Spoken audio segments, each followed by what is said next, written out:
Hi everyone, this video is going to be about extracting curve segments from graphics.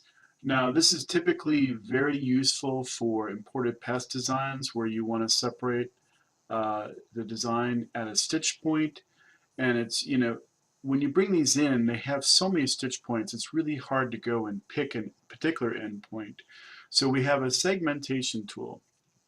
So to use the segmentation tool, you select the graphic and choose Extract Curve Segments.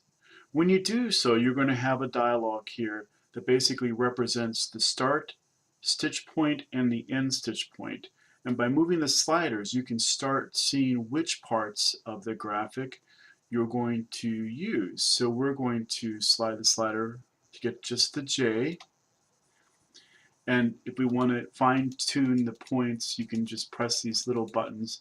The little arrows will do one stitch at a time, and the big arrows, or the double arrows, would do 10 or 20, either one. So we got the J, we press Create Segment, and when we do that, you notice that there's a new graphic up here under the Graphic Explorer.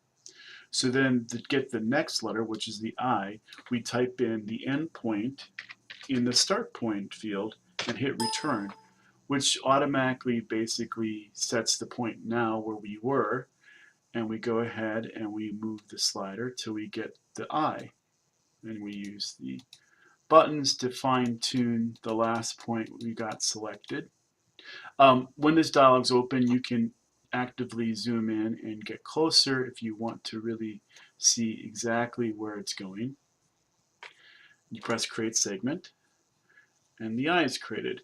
So then next, you just type in 521 in this case, hit return, and it will move to the next one. We'll get the M. We'll back off ever so slightly. And we press Create Segment. And we continue to the next M. Type in 935. Move the slider to the end that we want. Create segment. And at the end, we just type in the last start point, and we just move the slider all the way to the end and just say Create Segment.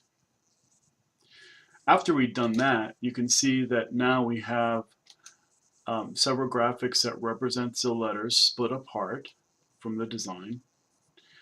And we can go ahead and now do some fun stuff with it. And typically, you might want to just change the colors of every other letter, and you get this effect. And that was pretty simple.